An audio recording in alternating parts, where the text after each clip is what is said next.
What's up, boomers? Welcome to the ninth episode of The Business Boomer. Today's episode is with Indranil Chitle. He's a fourth generation partner at Chitle. This episode is very, very, very interesting. First, we talk about how he joined in the first place and his story in within Chitle. Then we moved on to his angel investing career. Then we talked a bit about the Indian education system as well. And then finally, we talked about his startup, Herbie. Great episode in general, a lot to learn from, so make sure you listen to the whole thing. I mean, it doesn't matter, you don't have to listen to it in one go. Listen 30 minutes, the rest 30 minutes the next time. All right, enjoy the rest. Good evening, everyone. My name is Indranil Chitai. I'm a fourth generation managing partner at a Chitai Group. So I basically look after the manufacturing, operations, supply chain, R&D, product development, and the strategic part of the business. Yeah, so to start off, just tell us about, you could go off with your childhood. So it's a family business, obviously. So obviously your father, or if you have uncles or granddads, you said it's your fourth generation partner there. So growing up, did you look up to them ki even I want to work here, or what was going on when you were a kid? Yeah, so I would say that that way there was no pressure on me to join the family business. Pretty liberal environment that we had at home.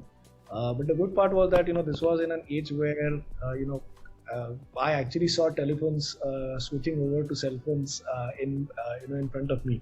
So back then you had to change your SIM card when you were going from Pune to Mumbai because the telephony was that bad. What used to happen? All the family members used to meet together and talk on different things that they did in the morning and what they want to do in the afternoon, and basically discuss that and take things ahead because there was no communication as fast as what it is today.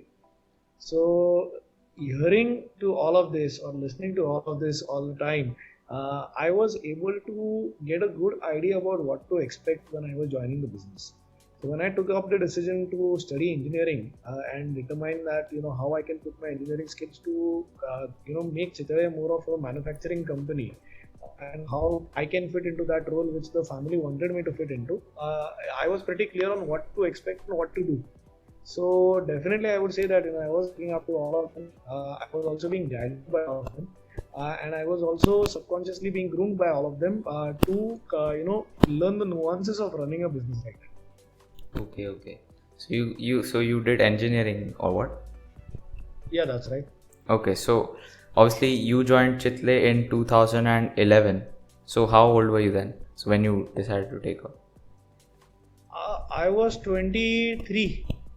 Okay, so were you almost straight out of college?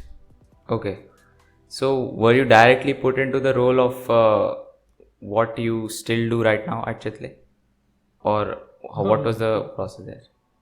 So I think the first project that I was given was basically to start working in the factories and just analyze what is happening there. So my father had given me a very strict instruction that the first year you don't really talk on the floor or you don't do anything on the floor. Whatever you feel, whatever you observe, whatever you think can be done differently, you talk to me directly. So you are not going onto the floor and talking to other people and giving them instructions that this can be done in that way or this can be done in another way or something like that. So first year I was just observing. I worked in all our factories. I spent time there just understanding, and by that time people there also got used to having me around. And since I wasn't doing any talking, I was more of an apprentice there where I was working with them to basically do things like say fixing vacuum pumps or changing bearings or managing the boilers, handling other activities in the plant like utilizing the compressors, seeing how whether we can improve our power supply, quality of power, because back then the whole idea of power factor modulation was something that was pretty new. So that way one by one I was just given responsibilities that were pretty basic, but something that helped me create a good working relation with the people in our factories. Okay. And it's only around 5 years down the line that I actually was given responsibility of managing a whole new project, which was like a 65 crore project that the family was going to invest into. and that was basically the first time I actually did something big, which was, I could say is my stamp on the organization. So till that point, I was working on installing machines, taking trials, seeing whether we can automate some other process, etc., etc. But nothing really specific about,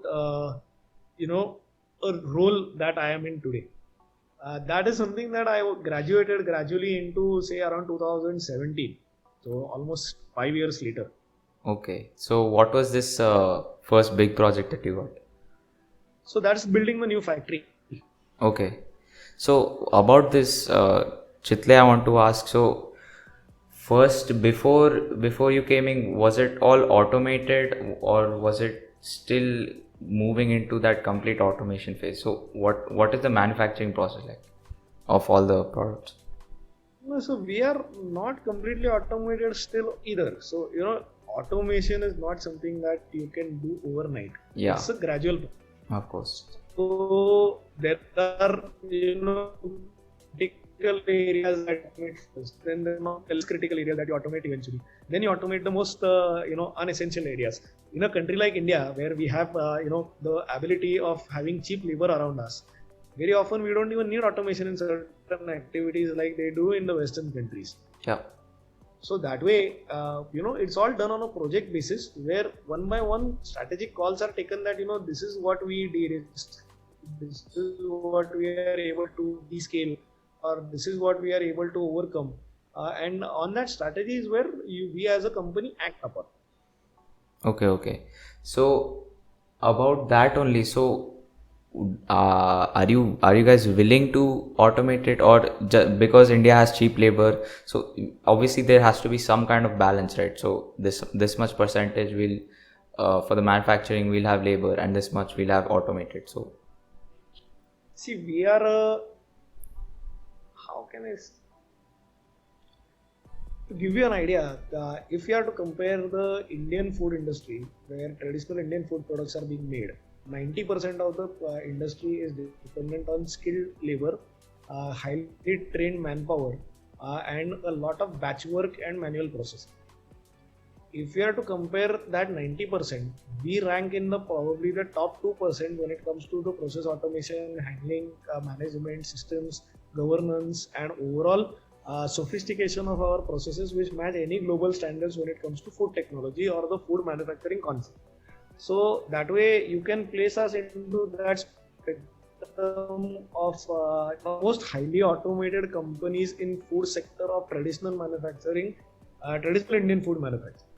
But whether that makes us the most automated setup in the world, then that is not the truth, because probably there are some things that are still cheaper to do in India with the help of labor. okay, perfect. So now just I want to ask you, so obviously now when we talked earlier on the first time we talked, we wanted to discuss about how Chitle is a family business, or of how you told me some statistic that family businesses generally fail after this generation. So as a fourth generation partner, what kind of responsibility do you have to take the business forward? See, the thing is, only 2% family businesses actually go into the fourth generation. So, if you talk about responsibility, the thing is that we are fighting against the clock when it comes to the probability. So, most likely, if any statistician is to look at it as a fourth generation business, we will be written off in the category of being most likely to fail, because that is the way the numbers work. But when we are not doing that, that means that we really need to keep innovating and thinking the way we are doing business, and reimagining how we actually want to present ourselves as a business, so that we are relevant to the times that are today. Because what worked 80 years ago, what worked 50 years ago, what worked 10 years ago is not what will work in the next 10 years. So how as an organization do we create a culture of innovation? Do we create a culture of a forward-looking attitude, and how do we keep innovating on new products and actually create value for our consumers is the responsibility that I carry. And if we are able to carry this on, then it doesn't matter how many generations we are there in the business, we will always be relevant as a business. So that is the balancing activity that we need to carry, because understanding this, it requires a lot of transparent view of an organization, and very often family businesses are too passionate and are unable to look at it from a pragmatic perspective. So bringing that is the most important aspect for any person trying to run a family business. Yeah, I think what you said makes sense. Only 2% of the family businesses go on to the fourth generation, because like Correct. many people, I think not many, I don't know, you could share me your views with this. But for me, I think that, let's say I owned a business, right? So let's say I owned a business, and then my child, I want my child to take it forward. So obviously my child may not be even interested in business. They want to do That's right. something else. So that's, I think, the biggest hurdle. What do you think? That's true. Absolutely true. And as a family business, you should not be person dependent at all. And okay, You should be system driven, so that it does not matter whether your family next generation succeeds the business or not. The ownership and the governance are two very separate aspects which family correct. business need to understand. It doesn't matter if your son wants to join your business or not, or your daughter wants to join your business or not. The thing is, the business should run on its own. It's not something that is dependent on you or your family. It is dependent on you and your family's value system. But the business model should be independent of the family.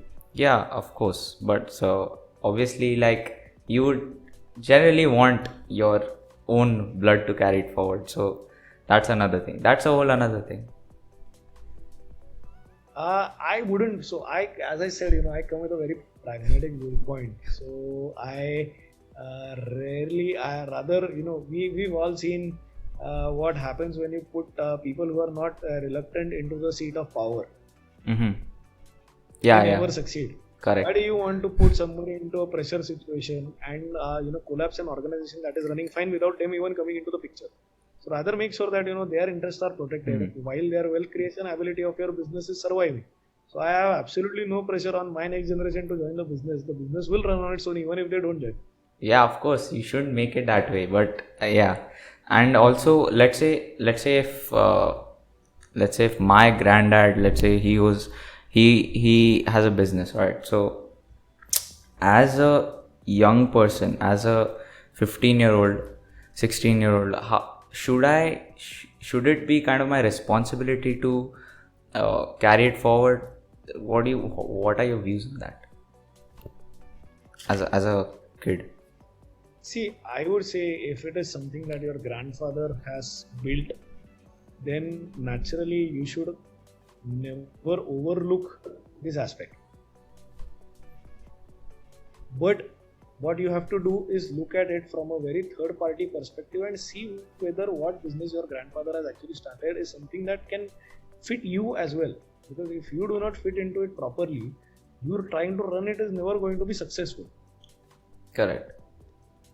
So can you actually look at fitting into the picture and then doing a value addition into it, and while doing so focusing on growing the business as well? Do you see yourself fitting into this whole bracket? If you can, then go and run the business just like I took the decision. But if you see that you don't fit or you see there is a conflict of it, then absolutely don't force yourself into doing that.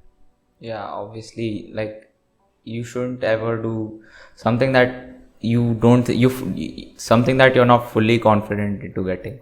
So eventually you're gonna Absolutely. fail, like you said earlier. Yes, very likely, because you will never enjoy what you're doing. Correct.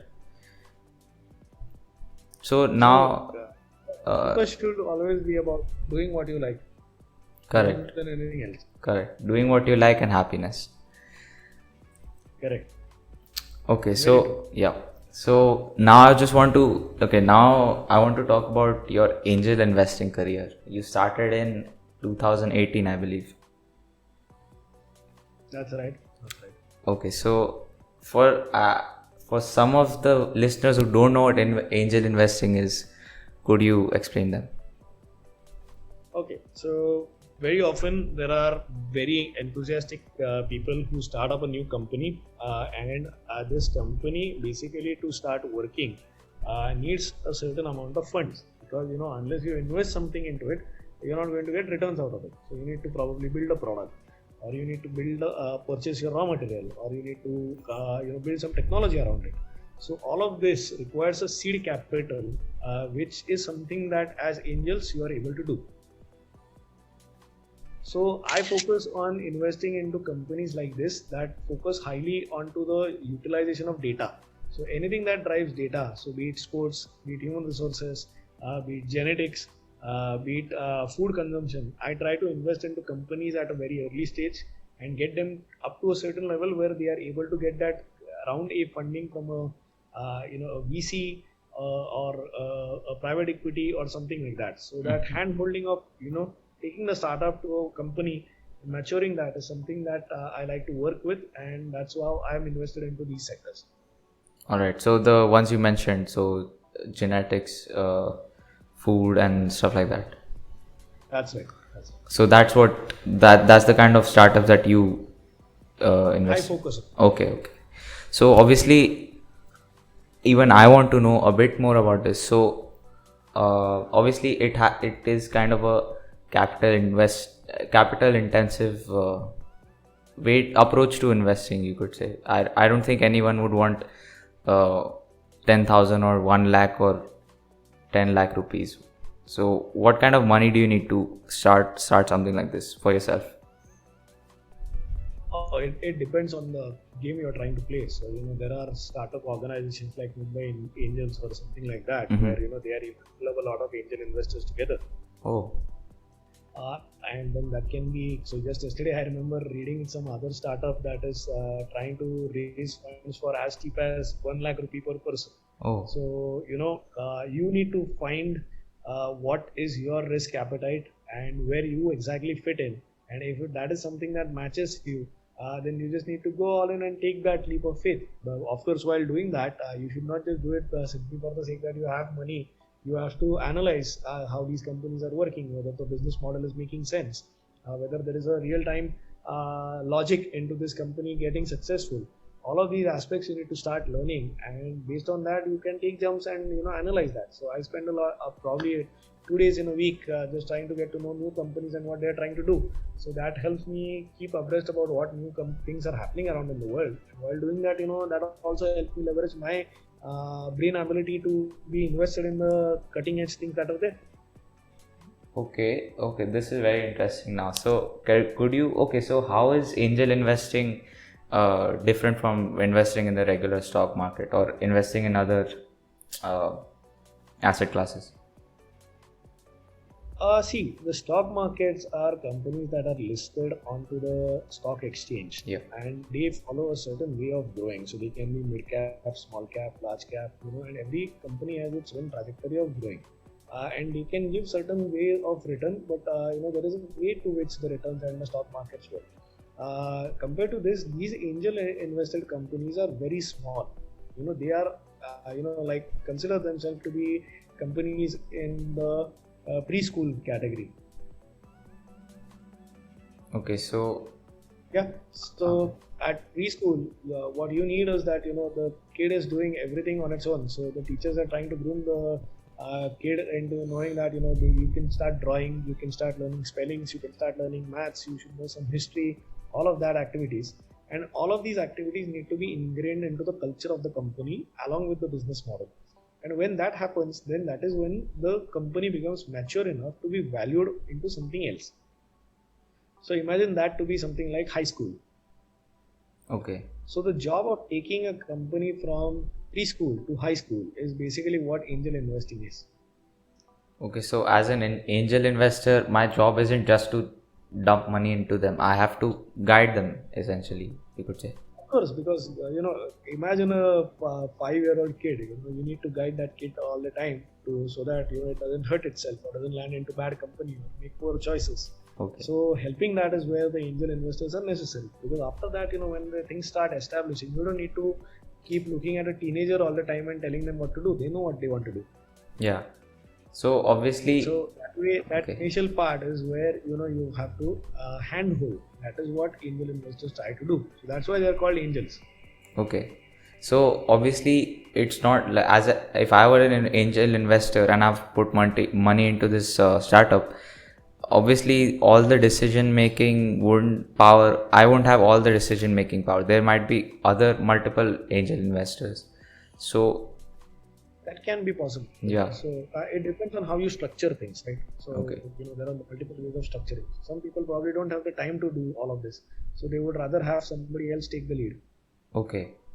So let's say a few angel investors in that startup want to make this decision, and the other few want to make this decision. How do they like decide and work together? How can you work together with others? All of these aspects are something that you need to set a plan for, and you need to set measurable goals. That today I'm at point A, and this is where the angel is coming into the picture. I want to go to point B. So how do I reach point B? What am I going to do for point B? There should be a business plan. There should be a way of how to do that, of how to achieve that. What is going to be your unique selling point? How are you going to do that? All of these aspects are together compiled to actually make these things feasible. Okay. And have you had this kind of situation in your journey?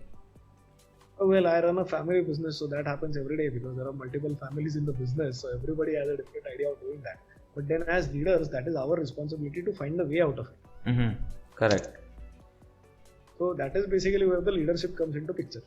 Because inevitably, when you are actually having people there, individual people with individual brains and individual opinions, there is going to be a different thought process for every person. Okay. How do you find a way out of it is what the job of a leader is. Obviously. So now to talk about like the risk factors and like other statistics of angel investing. So could you just tell us a bit about that? See, the thing is, very early stage companies are very often not clear about what their long-term goal will be. So they are seeing very short-term. Yeah. Their idea is to stay afloat. Yeah. And rather than becoming a huge company in day one. Obviously, everybody aims to do that, but what they want to see is that how do I continue running what I'm trying to run and get more customers, streamline my accounts, get better people, build a better team, so on and so forth. So very often these ideas can fail. Mm-hmm. So the kind of money that you invest into that, very often that can also go waste because some idea which you thought on paper was very nice in reality is actually stupid or wrong, or the people invested into that startup were adamant and they lost the money. They were not mature enough to handle it, or the whole business model, there is a change in the way the trade works or the trade laws are being placed and they are not relevant anymore. So all of these aspects are there which you can hamper the way a startup can function. So we need to find our risk potential in all of this before investing. Okay, so yeah, it makes sense. So often, usually in a startup, mostly it'll be young people handling it, or like very enthusiastic people. So sometimes they might become over optimistic, like, okay, I'll launch this product tomorrow, it will grow, I'll get 1 million sales, this, that. So I'm not obviously making these numbers up. So as an angel investor, you need to like calm them down essentially. So that's why we have to hold hands with them, right? Yep. So we need to guide that, this is how you go, this is how you walk, this is how you jump. Whether you want to speed up right now, then do you need shoes? Mm-hmm. Okay. So it's like that. So that's why the term angel is there, because angels historically are somebody who are very essential in doing good things. So a startup, when it's growing at that early stage, it also needs a lot of help from a lot of different angles. That is where angel investing plays an important role, because the angels are able to guide the founders of the startup in a manner where they are able to sustain, or under the hope that they are able to sustain. Okay. Yeah, of course. So I'm very interested about as you talked about this. I'm genuinely interested in this. So now, if I want to learn more about this, what are some resources or books or anything you would want me or others who are interested to take in for themselves? What I'll tell you is that there are multiple books that you can read and try to get technical knowledge out of it. But the thing is, what I believe firmly is that businesses do not work on bookish knowledge. Yep, 100%. So I would rather say that if you have the liberty of doing that, just spend your time with the investment banker for 6 months and see what that guy is doing or what that lady is doing, and just be in the office and see how people present their businesses, how people evaluate the businesses, how they are coming up with new business models, and how exactly where can you fit yourself. Because sometimes there are people who invest, sometimes there are people who facilitate, sometimes there are people who invest at a later stage. So it depends on the kind of medicine that is needed, right? So where exactly do you fit yourself is something that you can analyze very well if you actually take the jump into the system yourself. Yeah, perhaps you could take me in. So I'm joking. yeah, I'll be glad to. So I have a very young team working with me, who analyze all of these datas and files and companies, and we'll be glad to have you work around. Yeah, sure. I was just kidding, but we could do that maybe after my exams. So, and obviously, you said that for business, bookish knowledge is essentially it's like good for like to have an idea, but most of the things you learn in business will be like to actually be out there in the world. Very true, very true. So, does this kind of funda apply in any other places except business? you know I, I will be very frank with you. The thing is that the way education as a whole in our country, or most likely any part of the country, world is designed, is not done to uh, create business sense or people who are great businessmen. Yeah, It is designed to create people who can be good for the society, but create a very block mentality. correct.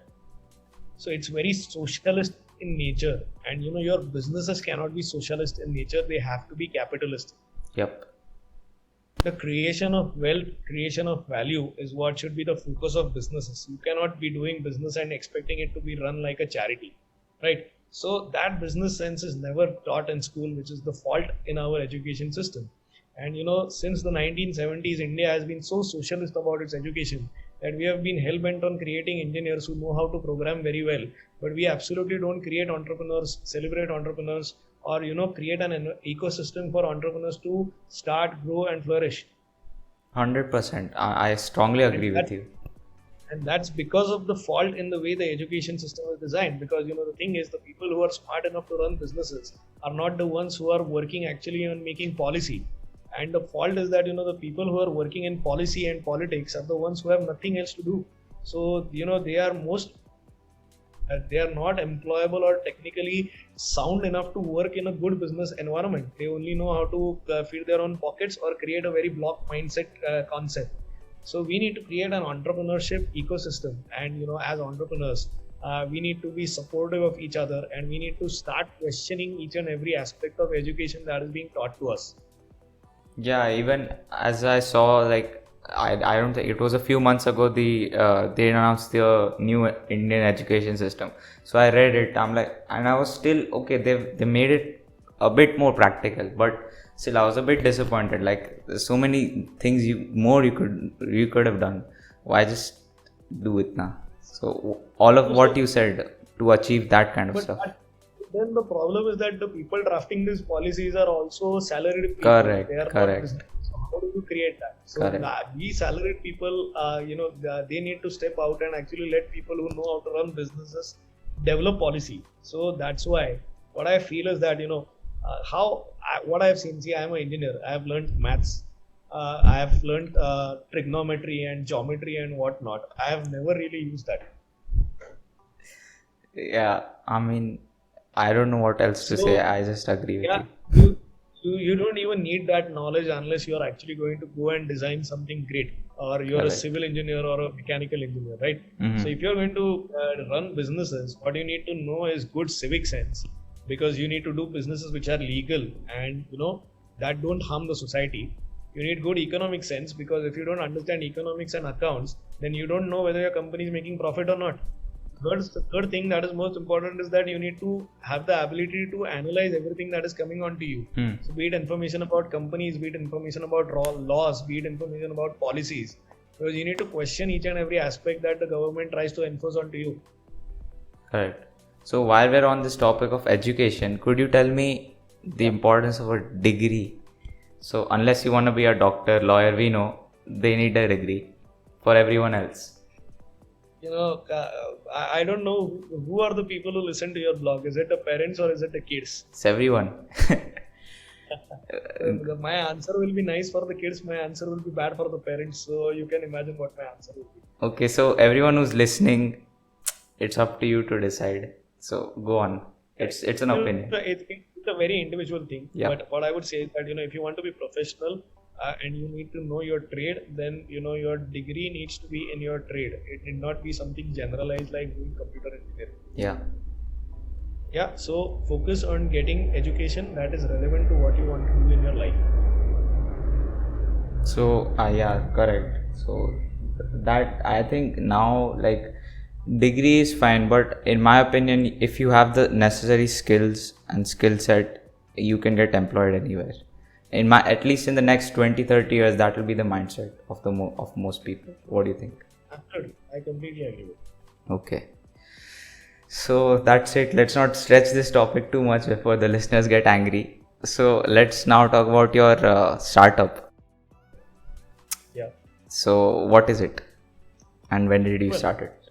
So Herbie was started with the idea of making Ayurveda accessible. Okay. So what we see is that Ayurveda is such a rich history that India has, and it's something that has came on for like ages. Mm-hmm. But the problem is that when we talk about Ayurveda, we always think that it is something that is medicinal or something that is to be consumed like a medicine. It's not something that we inculcate into our lifestyle. Okay. So okay. So the idea was to make these benefits of Ayurveda into packaging that is very easy to consume and easy to access, and something that adds value to our consumer in their day-to-day activities. So that's where we launched the first product from Herbie, which is basically a herbal infusion. So if you want, you can have a look here. That's the range. So that's the Okay. range. And we have 7 flavors that are focusing on creating different effects with the help of just herbs and the right blend of herbs. So it can be like ashwagandha or tulsi or cinnamon or lime or badami and cardamom and all of these stuff mixed together, which create effects like which are good for your stress. It can be good for your heat. It can be good for your digestion. Which can be good for your immunity. And so for sugar control, for diabetics or weight loss, for people who are struggling to do that. So having these products in your day-to-day activity, while just like having tea, can create good effects for you, and that is what we want to try and do. 100%. I don't think I've seen any well-established Ayurveda brand. At least I don't know any. So it's good that you're doing something like this to bring the culture back in. So you said it started about a year ago, right? So we started with the idea of making this a year ago. It took us about a year to determine our business plan, to find our suppliers, to create the environment for manufacturing, packaging, developing the marketing plan, the go-to-market strategy, and all of it. And this year we've launched it. We've started with the online marketplace first, and eventually that will get into other zones as well, which is into higher-end supermarkets, into the export markets, and into the bulk sales as well. Okay. So out of what you learned at your time at Chitale, how much are you? How much of it is helping you here? Obviously, you have the experience to run this smoothly. Everything. Everything. Running a food tech company and letting it survive for 80 years is something that requires a lot of culture and intellectual property. Yeah. So that is something that I have learned as my part at Chitale. So that is what we have tried to imbibe into Herbie as well, because if we are not creating value for our consumers, we will never survive. Okay. And so far, how's it going? It's gone to a good start, and Okay. I'm hoping that we are able to lock in our targets very well from next quarter. Okay, so how are you getting the message across that okay, there are these products on the market? So how did my mom or Basically, the neighbor know? we are using the power of social media to reach. Okay, And, we will, as things start ironing out better, and all our supply chain issues, our technical issues, availability issues, courier and transport issues get streamlined, and we are more confident about the ecosystem. We will start marketing it more. okay. So right now you're just using social media. That's So right. which ones are they, and what kind of content are you creating on it? So we are using YouTube, we are using Instagram, we are using Facebook. Okay. So yeah, that's a great start in my opinion. So and what are the future plans for Herbie? So what we want to hope and try to create out of Herbie is a company that is having the Indian culture reach everywhere in the world. So we want any other country, people living there, to use Herbie as a daily lifestyle product and get the health benefits from it. While uh, appreciating the age-old history of Ayurveda that India has gifted to all of us. Okay. So yeah, that's great. So I wish you the best for your venture and your angel investing journey and your time at Chitale. So that's been it. So make sure you send some sweets and snacks over. I would appreciate it. Please let me know your address. I will get that over. No, I'm just kidding. I'm trying to stay on a healthy diet. So I'm not saying I haven't seen the nutritional values and all in the product. We will So send you some healthy stuff. So yeah, your diet should not be hurt. yeah. So I think Herbie products would be good. Thanks for listening to the end, everyone. Hope you enjoyed. As I said, it was a great episode, wasn't it? So, in case you haven't already, wherever you're listening, if you're watching this on YouTube, subscribe, like the video so you see more videos, more stuff like this in your recommended.